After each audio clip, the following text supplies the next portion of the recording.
Non, je sais, je dois dire cela parce que un petit peu, et puis on profite pour courir avec. Alléluia. Mais non, s'il y a eu des enseignements comme ça, c'est parce que c'était une préoccupation pour l'Église primitive. Parce que si tu regardes le contexte dans lequel le christianisme est né, le christianisme est né vraiment durant, on dirait, l'apogée de l'Empire romain. L'Empire romain était à son sommet. Maintenant, si tu regardes l'Empire romain, c'était un empire qui était marqué par les excès, la luxure, les luxes, les fêtes, la promiscuité. C'était presque le monde que nous sommes en train de vivre aujourd'hui. Le péché était aussi avancé que nous le voyons aujourd'hui. La société romaine était une société très décadente. Si tu veux voir la décadence d'une société, regarde l'état du gouvernement qui dirige cette société. Ça va te dire, ça va t'indiquer où se trouve la société. Et si tu regardes bien les dirigeants romains, c'était des je ne sais pas comment décrire, mais c'était des psychopathes, des gens qui, tu sais, on dit de Néron que, tu sais, littéralement, il couchait avec sa mère. Même en étant empereur, des fois il allait téter. Ces gens-là étaient tordus dans leurs pensées. Ils avaient les orgies. Les orgies, c'était des fêtes où ils mangeaient. Quand tu étais rassasié, tu allais dans un coin, il y avait des bassins, tu mettais le doigt dans la bouche, tu vomissais pour retourner et avoir encore le plaisir de manger. Ça, c'est pas mal, je sais pas. Ces empereurs étaient des gens qui étaient obsédés par l'idée de se faire succéder par leurs propres enfants, au point où ils tuaient leurs propres enfants. Il est dit de Tibère qu'il a pris son enfant de quelques années ou quelques mois. Il a mis l'enfant entre ses cuisses. Il a pris la tête de l'enfant, il a tordu en criant tout fort, Tibère, César, à jamais. Parce qu'il voyait dans cet enfant innocent un potentiel successeur sur son trône. Son propre enfant. Et c'est dans une société telle que devaient évoluer les apostoliques de l'époque. C'est dans de tels contextes que ces gens devaient vivre leur foi. Et ils avaient presque les mêmes problèmes que nous avons aujourd'hui. Paul dit que les vêtements d'une femme doivent être premièrement modestes. Que tout le monde dise modeste. Alléluia. Et ça, comme je l'ai dit l'autre fois, ce n'est pas tonton modeste ou papa modeste. Le mot modeste vient du mot grec. Qui a un papa modeste ou tonton modeste dans sa famille? Voilà, nous en avons tous un. Alléluia. Il y en a au moins 5. Alléluia. Et le mot modeste vient du grec kosmios, qui signifie bien ordonné, dignifiant. Il décrit une personne dont l'autodiscipline et l'attitude humble intérieure se reflètent au dehors par des vêtements appropriés. Paul était assez perspicace pour savoir que la robe d'une femme est un miroir de son esprit. Ce qu'une femme porte ne reflète pas seulement ses mœurs. Ça affecte son comportement et son attitude. Une tenue correcte tend à encourager une conduite appropriée. J'avais parlé l'autre fois que quand tu t'habilles d'une façon, tu marches même d'une certaine façon.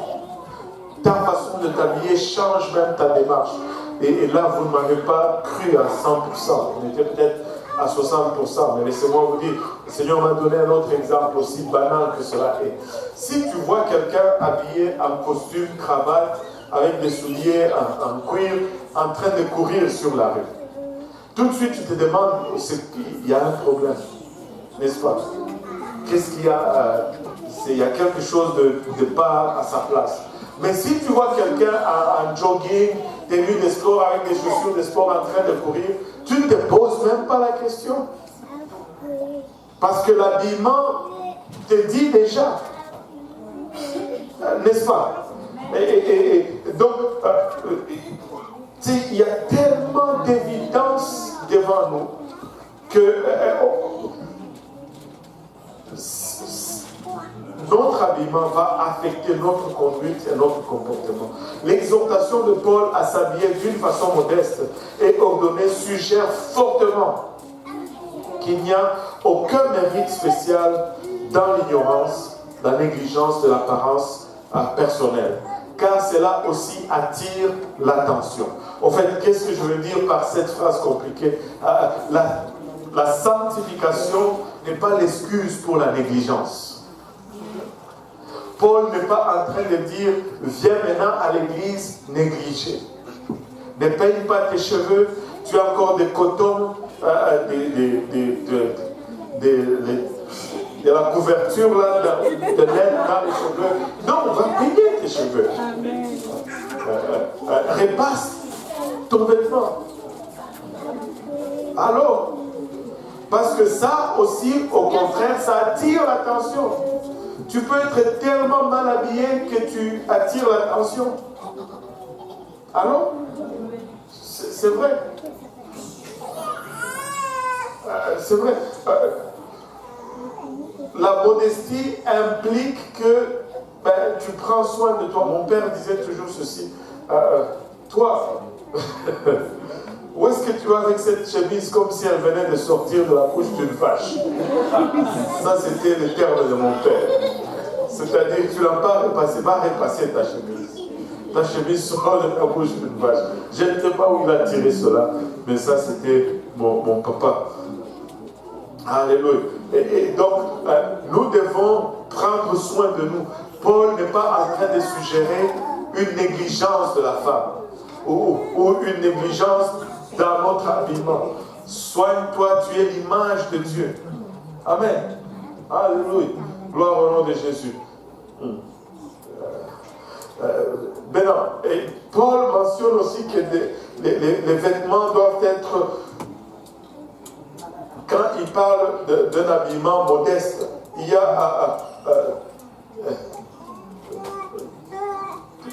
le mot vêtement utilisé là dans ce passage vient du mot grec katastole. Et tout le monde dit katastole. Voilà, vous parlez grec. Cela signifie un long vêtement, mais non seulement un vêtement qui est long, mais qui est aussi ample. Maintenant, quand je dis qu'un vêtement ample, je ne suis pas en train de dire que tu viens avec un gros sac, que tu as besoin de tenir, et ça traîne partout. Non, non, non. Ample, ça veut dire que c'est pas assez que ça soit une robe ou une jupe qui arrive là, on va regarder ça tout à l'heure, mais il faut que ça cache tes formes. Parce que certains des vêtements, c'est comme si tu te demandes comment la personne est entrée dedans. Il fallait littéralement fondre la personne et la verser là-dedans, et là, elle va reprendre les formes là-dedans. Parce que tu n'as aucune idée comment cette personne est rentrée là-dedans. C'est tellement serré, et tu vois même les vaisseaux sanguins, les veines apparaissent sur les vêtements. Non. Non. Ça, ce n'est pas le bon vêtement, ce n'est pas ample. Ce mot grec désigne directement un style de vêtement que les Grecs appelaient katastola, qui était ample et coulant et qui couvrait le corps du cou jusqu'en bas de genoux. Notez que Paul requiert ici le même type de vêtement que Dieu exige dans Genèse 3. Katastole, c'est la même description que cutonette. Même ça commence tous avec un K, une coïncidence. Mais ça va jusqu'en bas de genoux, et cela en position assise. Quand tu es assis, ça doit aller en bas de genoux. Ben, pasteur, tu exagères quand même.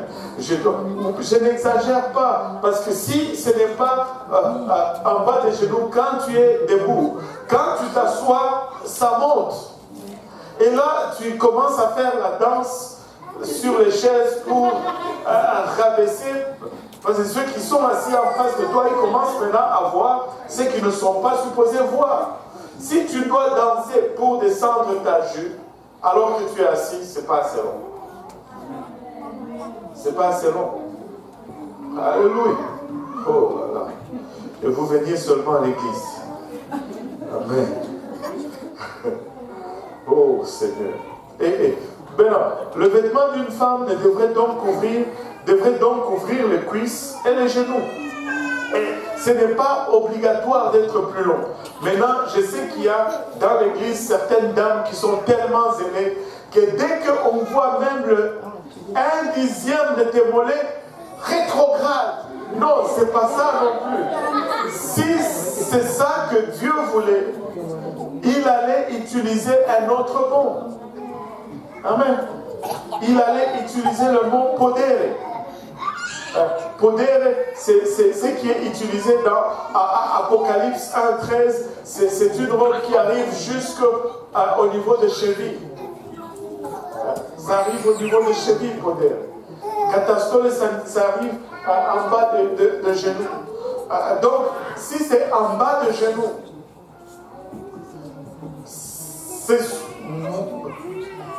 je n'ai pas de versets bibliques pour te dire que ça doit aller aux chevilles. Maintenant, si tu préfères que ça aille aux chevilles, ce n'est pas un problème, c'est bon. Moi, je t'encourage, je t'applaudis. Hein? C'est bon. Mais tu ne peux pas l'exiger. Hein? C'est une préférence personnelle maintenant. Mais tu ne peux pas l'exiger. Tu ne peux pas rendre les autres coupables parce que eux, ils sont amis mollets. Amen. Alléluia. Oui, ça Solange. Oh boy, ça va être chaud. Pasteur Avo, tu vas répondre. Je me demande, qu'est-ce qu'on a fait, à part le fait que le vêtement est peut-être froissé, ou bien, c'est quoi négliger? Parce que je sais que moi, il y a des gens qui m'ont déjà dit, bon, ben ça c'était avant. Peut-être si tu achètes tes vêtements à l'armée du salut, c'est peut-être terne. Je veux dire, c'est peut-être, c'est pas, je sais pas, Simons ou bien à la mode, et puis on pense que bon, c'est... Regarde un peu, où est-ce que tu penses que j'ai acheté ma veste?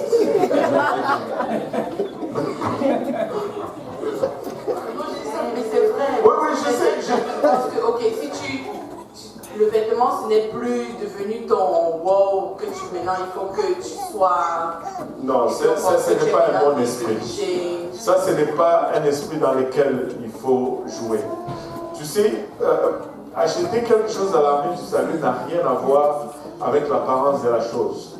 Au fait, tu vas trouver de très bonnes choses à l'armée du salut que si tu allais dans les magasins, ça va te coûter les yeux de la tête. Mais seulement, quand tu vas à l'armée du salut, il faut être patient. Il faut vraiment aller là-bas peut-être 3-4 fois. Et puis finalement, tu vas trouver ce que tu... Voilà. Mais c'est pas, le problème, c'est pas que tu l'as acheté à l'armée du salut.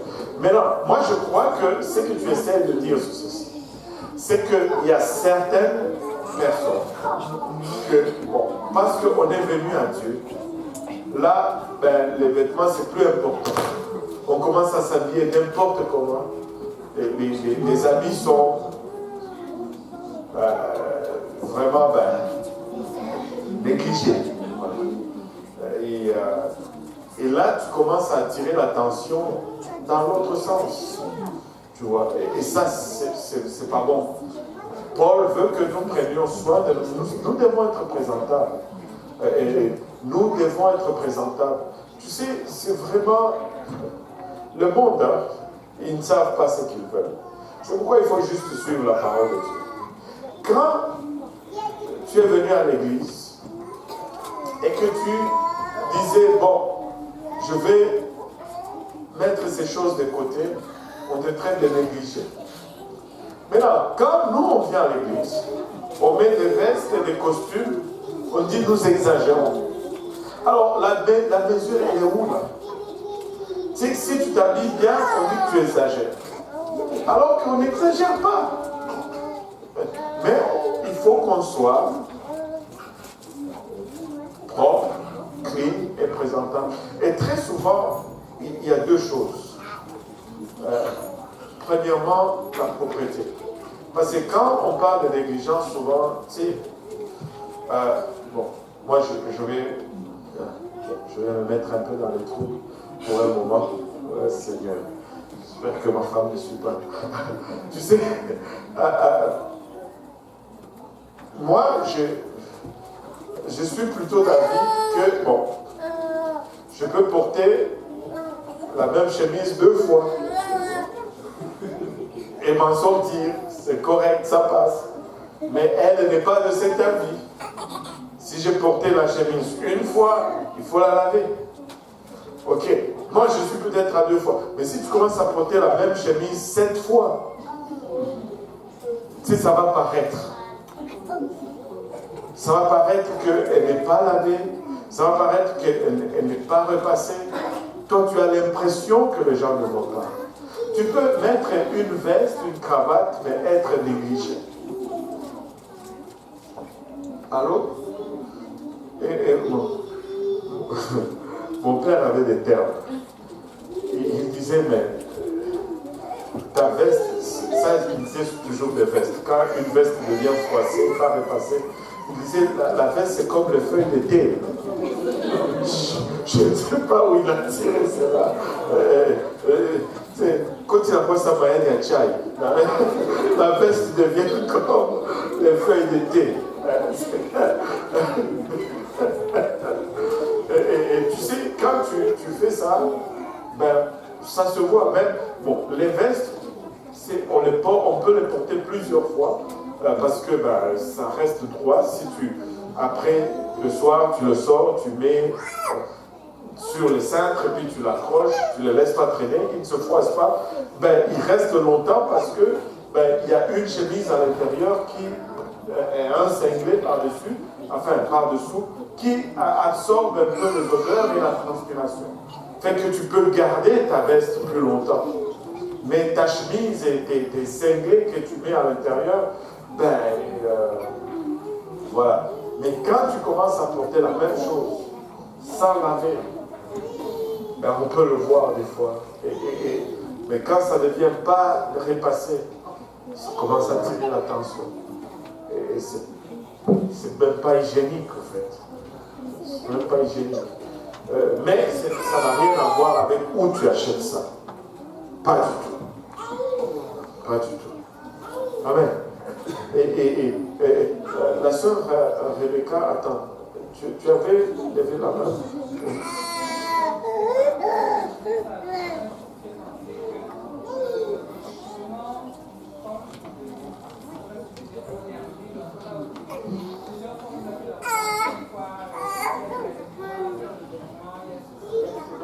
Et puis, je ne sais pas si je veux dire le danger avec ça, mais c'est que de l'autre côté, maintenant, tu veux commencer à devenir présentable. Et là, ça devient maintenant autre chose, ça devient le focus, ça devient les... Je ne sais même pas ce que je peux dire, mais... Et puis, les vêtements modestes dans les magasins sont très chers. Je ne sais pas si tout le monde a déjà vu ça. Quand c'est des bons vêtements, là, c'est vraiment, vraiment cher. Ouais, c'est pourquoi l'armée du salut, c'est très cher. Mais le truc, c'est que c'est ça, j'ai l'impression, je sais si je vais la rejoindre un peu, mais on dirait que à l'armée du salut, c'est terme, c'est que tu es toujours négligé ou tu as toujours une apparence comme si... Non, c'est parce que tu prends la première chose que tu vois. Regarde, si... Je vous ai dit...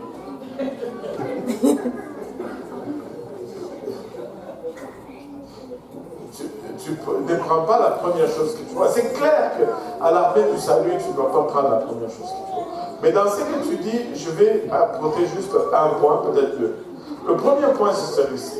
C'est quand tu viens à Dieu et que tu es convaincu vraiment que c'est ça. Tu sais, en général, ta garde-robe était mondaine. Mais si nous pouvons nous parler honnêtement entre nous, nous n'avons pas de millions pour changer une garde-robe en un mois. Donc, tu sais, au début, tu te rabats peut-être sur la seule jupe que tu avais et la seule blouse, et puis bon, c'était des choses au fait qui faisaient partie de ta collection négligée. Mais tu te rends compte que c'était les seules choses qui étaient un peu sanctifiées. Et là, tu vis un peu là-dedans, mais comme tu vas, tu te refais tranquillement. Et puis, à un moment, tu arrives que tu redeviens qui tu étais, mais avec ce nouveau look. Tu vois. Et il y a aussi cet effet-là. Moi, ma femme portait la même robe chaque dimanche pour le service de dimanche. Et la même jupe et le même col roulé chaque mercredi pour le service de mercredi. Et le service de samedi. Parce que c'est tout ce qu'on avait. C'est tout ce qu'on avait. La même robe. Et elle avait peut-être 2 t-shirts blancs qu'elle mettait à l'intérieur. C'est tout ce qu'on avait. Et c'est une torture pour une femme que de porter la même robe pendant même un mois. Même 2 semaines de suite, la même robe. C'est la dépression nerveuse. Mais non, qu'est-ce qui s'est passé?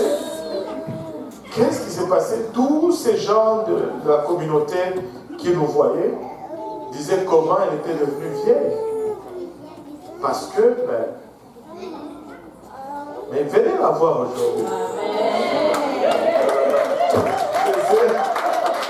Là, je me suis lâché un peu. Je me suis lâché. Hein. Là. Pardonne-moi. Pardonne-moi.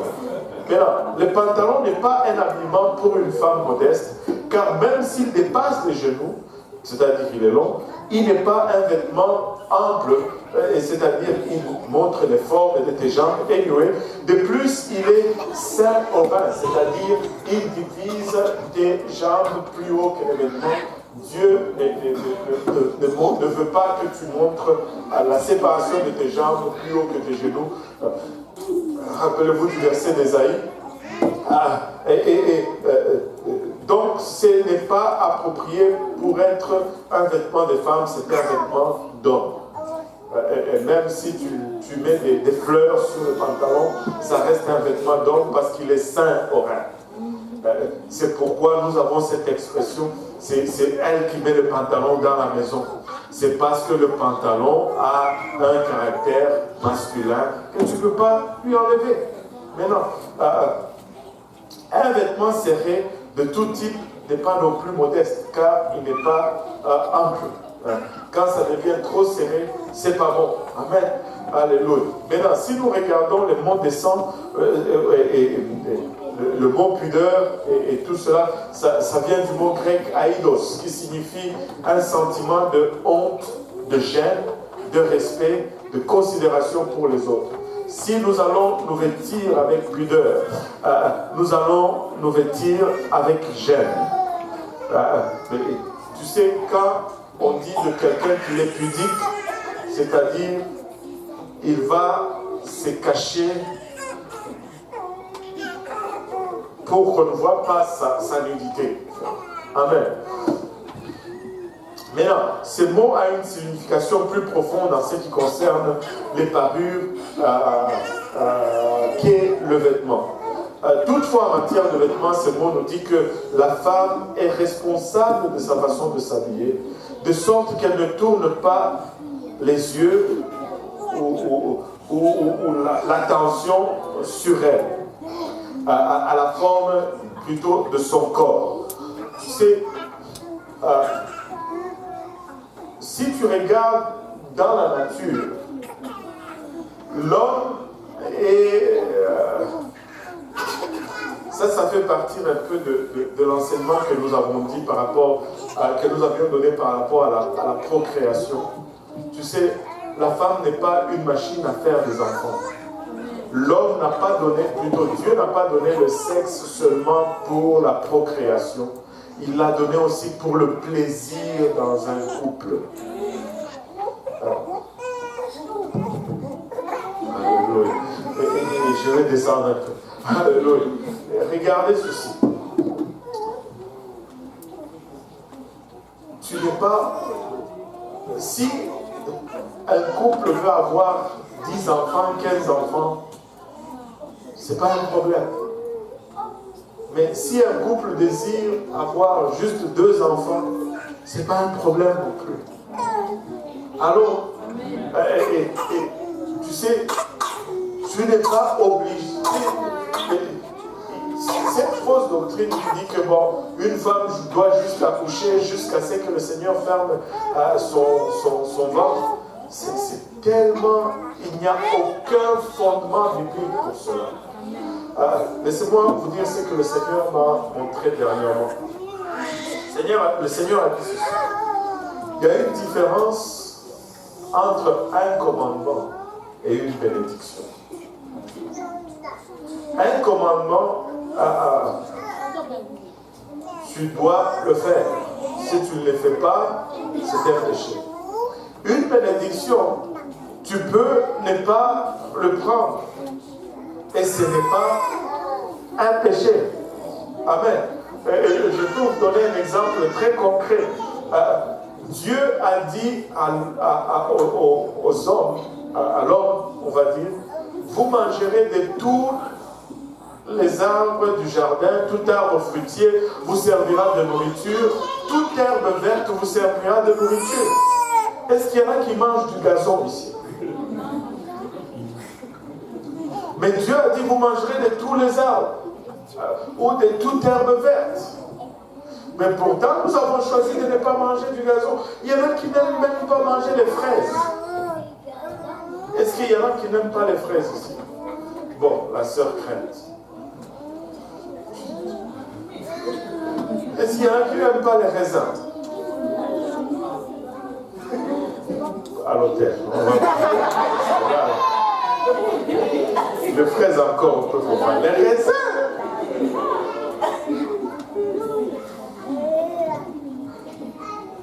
Pas à l'hôtel.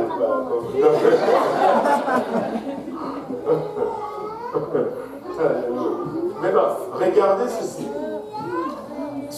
Si tu ne manges pas des fraises, bien que Dieu a dit vous mangerez de tous les fruits, ce n'est pas un péché. Parce que c'est une bénédiction. Si tu ne veux pas de la bénédiction, c'est correct. Ce n'est pas un péché.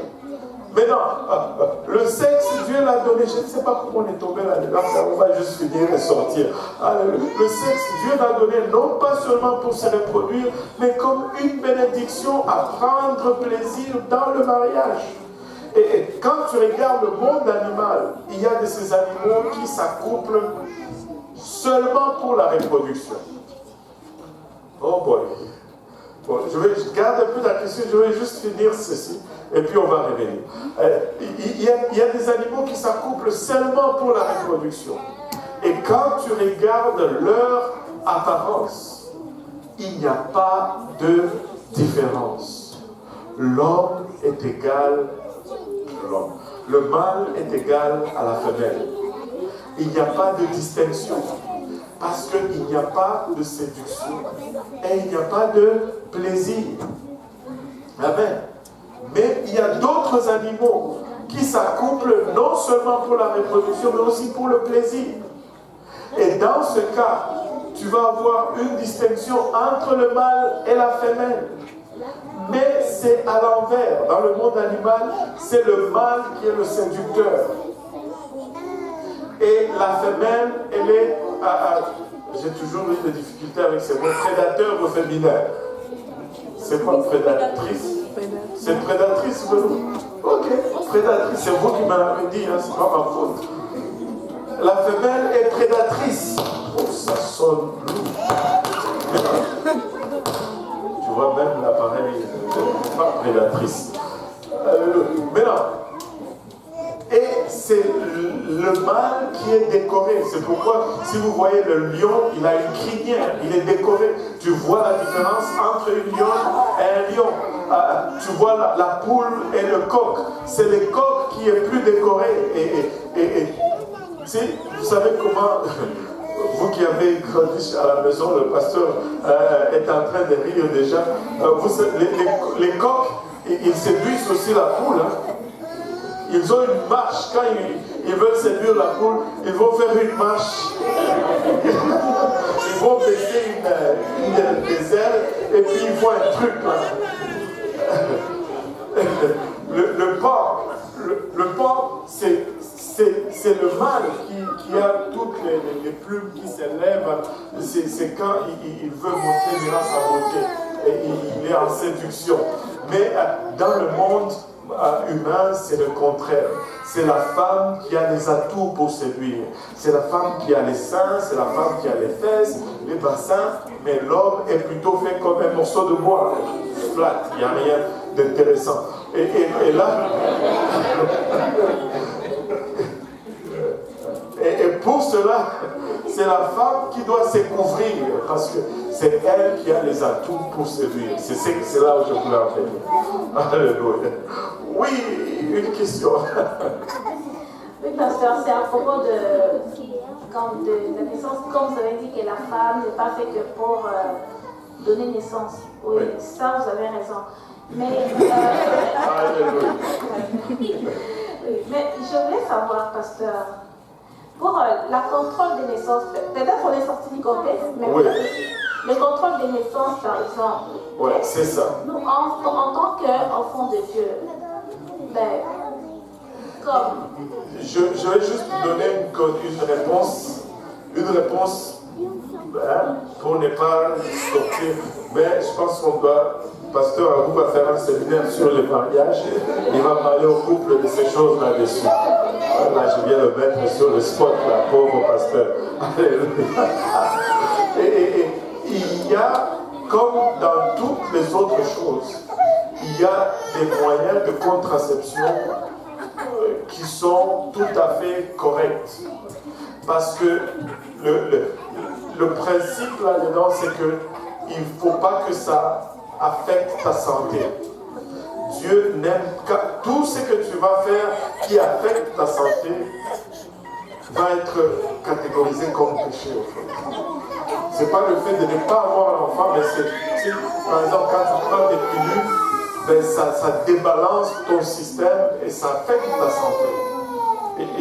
Mais il y a d'autres façons de faire qui sont naturelles. On va parler à un autre moment. Amen. Ou en privé. Alléluia. Une dernière question. Oui. À propos des vêtements, par exemple. Oui. Mais ça, on va parler encore dans les mariages. À propos des vêtements. Par exemple, moi, juste un exemple. Ouais. J'ai changé ma garde-robe, tout ça, avec des vêtements plus modestes et tout. Mais je constate, je ne parle pas de mon mari, mais je constate que mon mari fait un genre de vêtements qui est aimé fort. Pour moi, je dis que non, c'est pas modeste. Ouais. En tant que ta femme, je jette. Mais je te remplace d'autres. Est-ce que tu veux faire? Non, non.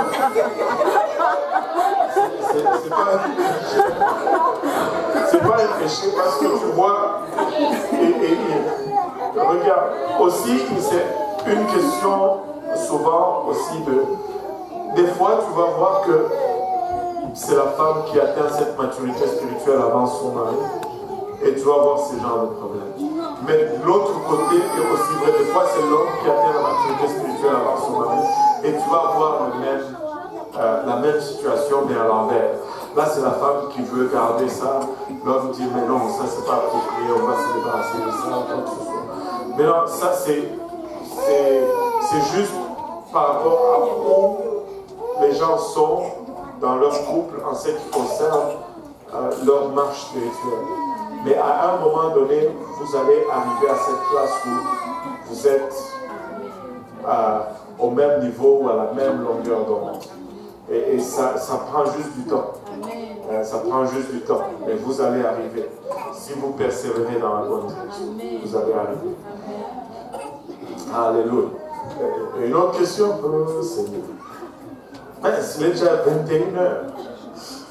On dirait qu'à l'Est, c'est plus chaud qu'à cette heure-là. Je suis fini, on ne va pas finir ce soir. En fait, je voulais essayer de finir aujourd'hui sur l'habillement pour qu'on rentre sur les cheveux la semaine prochaine. Mais comme je regarde, une question d'abord, une dernière question, et puis on va essayer d'avancer un peu dans les notes. Parce que je voudrais savoir, ici, à partir du secondaire, les vêtements de l'école secondaire, surtout les jupes, ça reste vraiment à désirer. Donc je me pose la question pour les parents qui ont des enfants qui vont bientôt aller au secondaire, pour les... C'est juste à cause de l'eau-parleur qui est là à côté. Ah, ok. Donc pour les vêtements, les tenues de l'école secondaire pour les filles, ouais. Et souvent quand le vent souffle, ça soulève la jupe, tout est là, ça soulève la jupe, l'autre est là. Comment on va faire pour les parents qui ont des filles qui vont bientôt aller au secondaire? Ouais, c'est très simple, très simple. Une façon de parler, c'est très simple dans ce sens que nous sommes dans un pays de droit. Et à ma connaissance, rien ne t'empêche. Et le problème avec nous, le chrétien, c'est qu'on ne se bat pas toujours pour nos droits. Que ce soit dans le milieu du travail ou dans le milieu de l'école, très rarement on va se battre pour nos droits. Vous savez, quand il y a des situations comme ça, dans l'uniforme, il n'y a aucune indication en ce qui concerne la longueur de la jupe. Tu peux prendre le même tissu, faire le même modèle, plus long, et ils n'ont pas techniquement le droit de te mettre dehors. Et s'ils te mettent dehors, tu peux dire c'est contre la pratique de ma foi. Et tu viens, on te fait une lettre. Ils ne peuvent pas faire de la discrimination à base de la foi. C'est pourquoi tu vois des filles musulmanes qui jouent au soccer avec le hijab. Si eux, pour le foot, ils se battent, alors que c'est même dangereux pour le sport.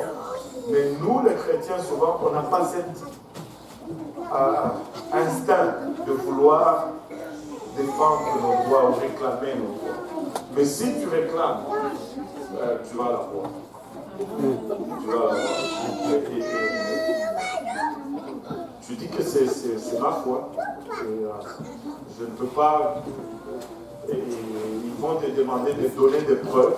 Et tu viens, et on va te donner les versets, on va t'écrire une lettre, et on va donner la lettre, et puis voilà. Ouais. On a fait beaucoup de lettres pour des exemptions pour l'uniforme, en fait. Oui.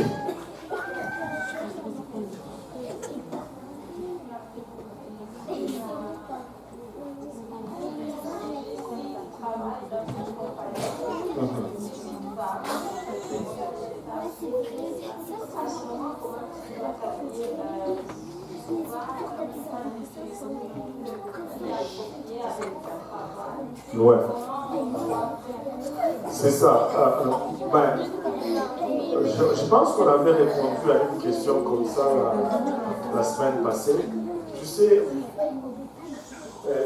j'avais répondu en disant ceci. Si aujourd'hui tu es médecin et que tu fais ton travail, mais après on vient, on te demande de faire un avortement, tu fais quoi? Non.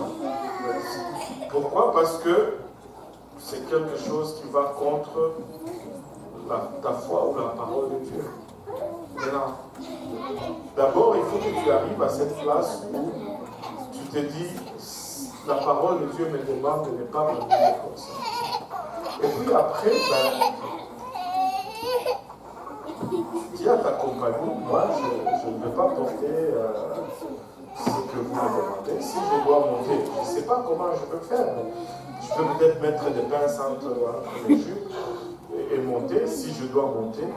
Mais il y a de ce travail que tu ne vas pas pouvoir pratiquer à cause de ta foi.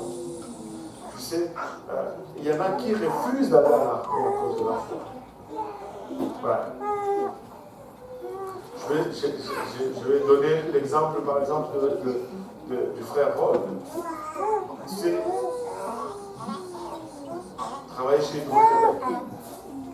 Travaille encore là-bas. Tout le monde veut aller chez nous au Québec. Ils sont parmi les 50 compagnies qui payent le mieux au Canada. Alléluia. Mais il devait travailler samedi, dimanche. On en a parlé, mais il dit, parce qu'il s'occupe de l'œuvre à Saint-Jérôme, il dit non. Je ne peux pas continuer. Je vais changer de boulot. Et il voulait aller chez des jardins qui payaient moins. Il entre dans le bureau. La première des choses, c'est qu'il est d'abord convaincu. Et puis, il prend une décision. Et il va dans le bureau, il dit, je veux démissionner. Et là, on lui dit, pourquoi tu veux démissionner? Il dit, parce que je ne peux pas travailler le dimanche. J'ai une église à prendre soin. Tout le monde va vous dire, ah, ne parle pas de l'église au travail parce que, lui l'a dit, je gère une église. Et lui ont dit, ben, ne démissionne pas d'abord. Va d'abord chercher une lettre de ton église pour nous dire que vraiment tu as ces occupations. Il est venu, hey, on a sorti notre meilleur français. On lui a fait la lettre. Il s'occupe de l'église de Saint-Jérôme le jeudi soir, le samedi et le dimanche. Il va avec la lettre à Hydro-Québec. On lui donne un horaire de 7 à 4 de lundi à vendredi. Mais il fallait qu'il prenne d'abord, pour ne pas dire le risque de dire, moi je choisis Dieu d'abord. Mais moi je suis de ceux qui croient ceci. Si tu mets Dieu en premier, tu n'auras pas le travail. Mais il faut que ce soit à base de conviction, juste pas pour dire, ah, parce que, bon, non. Tu peux aller là-bas, tu dis, je veux démissionner, on dit, ok, démission. Et il y a la sœur Aurélie, elle travaille comme ingénieure, exactement. Elle va en jupe. Elle a été combattue à son travail. Pas de jupe, là. Elle dit, mais je peux porter ma jupe, il n'y a pas de problème. Je fais tout ce que je fais. Elle va dans les usines, mais il y a eu même un conseil. Ils ont pris un conseil. On lui posait des questions. Pourquoi? On n'a jamais entendu cela qu'une chrétienne ne doit pas porter des jupes, ne doit pas porter de pantalons. Et Dieu lui a donné une inspiration. Et elle leur a dit ceci. Avez-vous déjà vu une sœur catholique porter des pantalons? Même les catholiques ont une révélation là-dessus. Avez-vous déjà vu une religieuse catholique en pantalon? Les sœurs, comme on dit, les masseurs. Jamais. Les masseurs portent toujours des jupes ou des robes. D'où est-ce qu'ils ont pris cette conviction? Même les masseurs européens, elles portent tout le temps. Tu ne verras jamais une masseur en pantalon. Pourquoi? C'est aussi simple que ça. Mais à quelque part, il doit y avoir une conviction. Si j'arrive à accepter que ça, c'est la parole de Dieu. Et c'est ça que j'allais finir avec aujourd'hui. Nous ne pouvons pas accepter un principe de Dieu et argumenter sur les conséquences de ce principe. Je ne sais pas si vous me suivez. On peut argumenter sur les principes, mais pas sur les conséquences. Parce que si l'argumentation sur les principes est faite, les conséquences devaient être juste automatiques. Amen. Si je... Ça n'a pas eu le temps de s'asseoir. Hein? Oui, Mickey.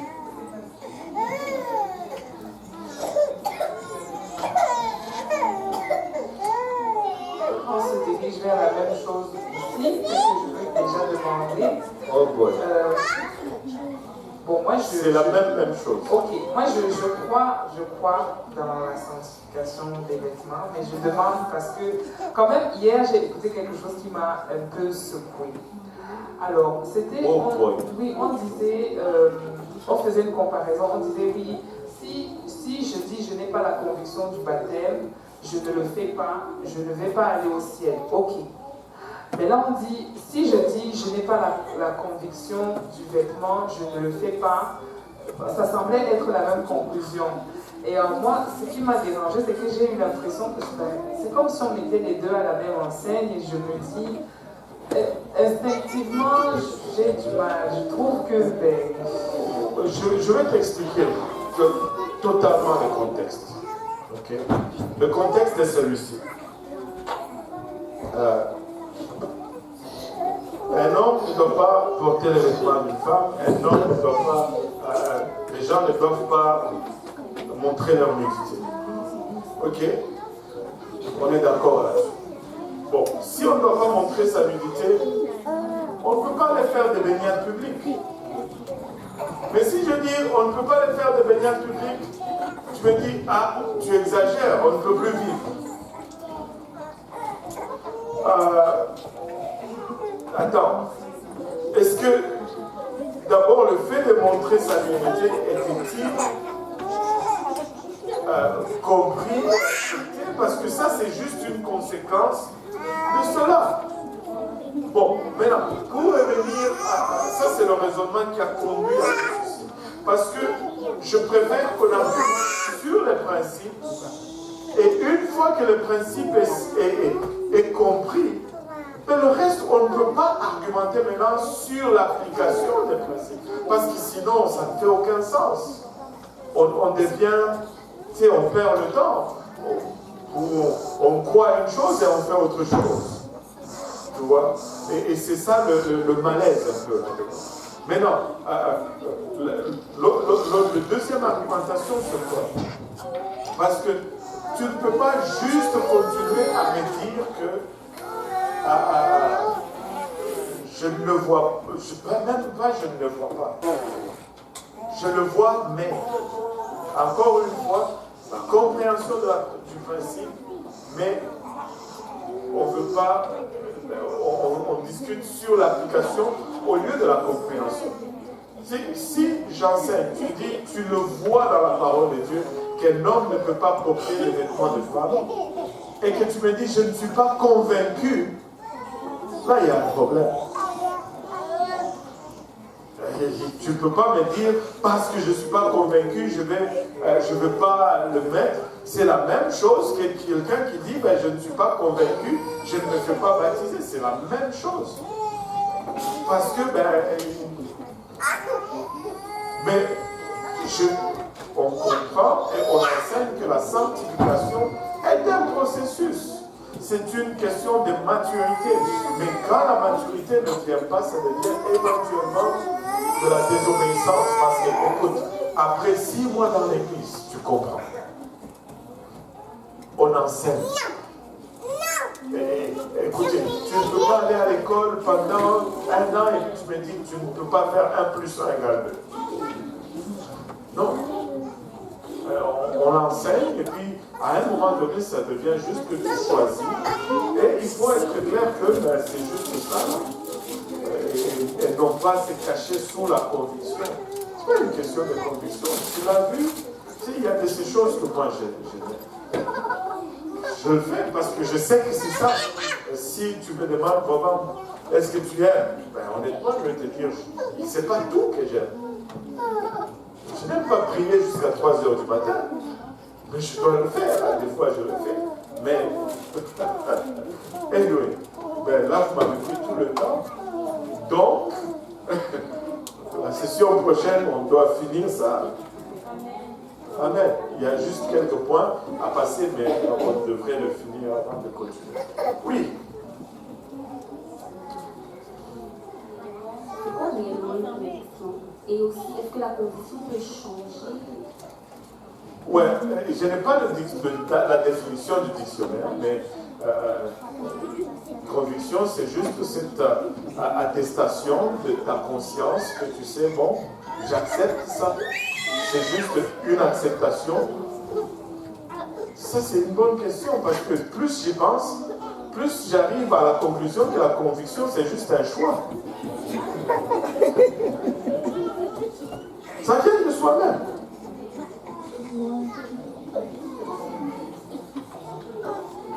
L'enseignement vient de Dieu. Bon, ouais. Tu sais, je pense qu'il y a aussi la question de confiance là-dedans. Laisse-moi te donner juste un exemple. Mettons que, encore une fois, je vais chercher une victime quelque part.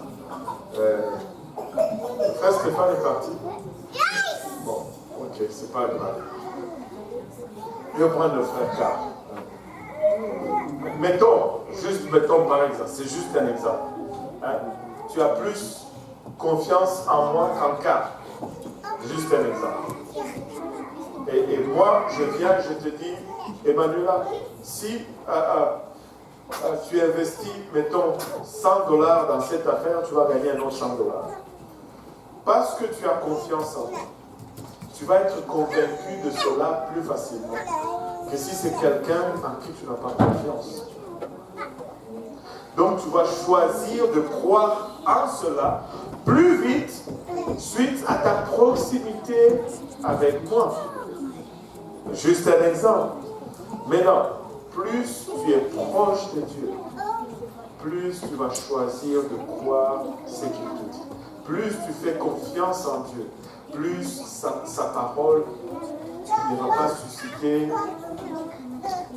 l'argumentaire en toi. C'est pourquoi nous devons nous approcher de Dieu et développer notre confiance. Et comme ça, on ne va pas prendre un long temps pour développer notre conviction, mais qui est en fait juste un choix ou une décision personnelle de croire ou de ne pas croire, de faire ou de ne pas faire. Oui, tu peux changer parce que peut-être que je t'ai dit, ok, c'est en premier, tu faisais plus confiance en moi qu'en cas. Je t'ai dit, investis $100 là-bas, ça va marcher. Et là, tu investis là, ça ne marche pas. Demain, je viens encore, je t'ai dit $100 de l'autre côté. Tu vas changer ta conviction. Hein? Avec la parole, mais oui, on le voit tous les jours. On n'a même pas besoin de... On observe, il y a des gens qui croyaient, qui ne croient pas. Tu n'en as jamais vu. Hein?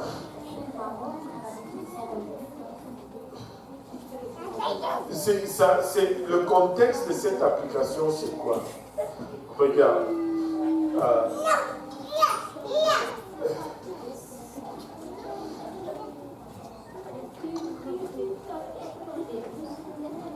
Ce n'est pas le contexte de cette parole. Ce n'est pas que je sais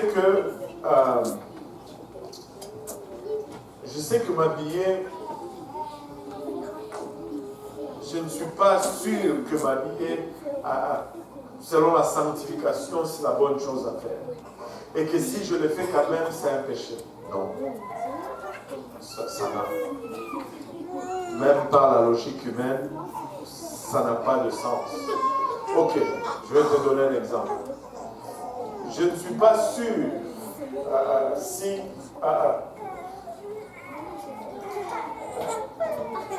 je ne suis pas sûr que je dois prier maintenant.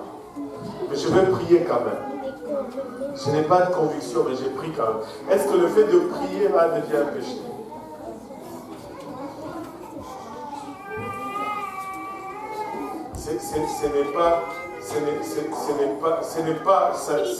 Ce que je voulais dire, ce n'est pas dans ce sens-là. Ce n'est pas que si tu fais quelque chose de bien, sans conviction que tu as péché. Mais non. Mais il y a de ces choses de bien que tu vas faire. Ça regarde vraiment ta motivation. Pourquoi tu les fais? Est-ce que tu les fais parce que c'est bien ou tu les fais pour tirer une reconnaissance là-dedans? Quand tu le fais pour tirer une reconnaissance, il n'y a pas de conviction. C'est ta propre motivation. C'est ton orgueil qui te motive. Ben, je vais donner $100 au pasteur Abou, mais mes $100, je les sors en 5 billets de $20, et là, je viens devant l'église.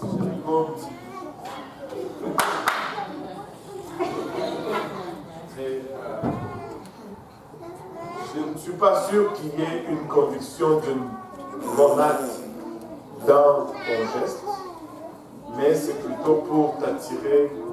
Il y a un problème de motivation là-dedans. Mais si je viens, bon, comment ça va, pasteur? Là, personne n'a vu, tu sais, je suis convaincu que Dieu m'a demandé de le donner, et je le donne sans aucune autre motivation. Il y a plein d'exemples. Tu sais, c'est ça, je dirais, le danger avec la parole. Si tu veux trouver quelque chose pour te conforter dans un sens dans la parole de Dieu, tu vas le trouver.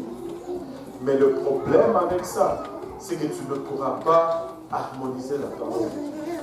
Quand ton truc ne peut plus s'appliquer ailleurs, ça devient un problème. Ça devient un sérieux problème. C'est ça. En fait, je viens d'apprendre aujourd'hui que la conviction, en fait, c'est juste une décision. Oh, je ne suis pas convaincu. Tu n'es pas décidé. Décide. Amen. Convaincu, c'est quoi? C'est quoi la conviction? Bon, on va nous lire la conviction. L'état d'esprit de quelqu'un qui croit fermement à la vérité de ce qu'il pense. Waouh, qui croit fermement, donc c'est une croyance. C'est juste une croyance ferme. Oh, savez-vous que la croyance est un choix? Tu choisis de croire. Les gens ont difficile avec ça, mais tu choisis de croire. La croyance est un choix. Ça émane de nous. Si nous ne pouvons pas choisir de croire, nous ne sommes pas libres de suivre ou de ne pas suivre. Aussi simplement que ça. Mais nous le suivons librement parce que nous avons choisi de croire ce qu'il nous a montré. Et plus nous avançons, plus nous découvrons qu'il a raison sur toute la ligne. Amen. Alléluia. Mais non, on va peut-être s'arrêter là parce que j'avais encore quelques points, la pudeur, une parole aux ordres, et puis une considération finale, mais on va continuer la semaine prochaine, donc on va être décalé un peu par rapport à Saint-Laurent. Amen. Mais c'est correct. Amen. Alléluia. Donc, si on peut se lever tous ensemble, il est déjà 21h30, et à moins qu'il y ait d'autres questions, je ne pense pas. Ou bien j'espère que non. Alléluia. Vous nous battre nos mains pour le Seigneur.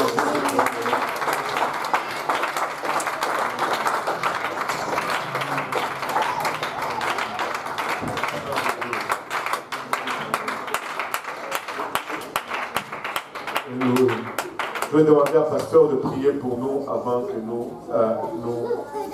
rentrons à la maison.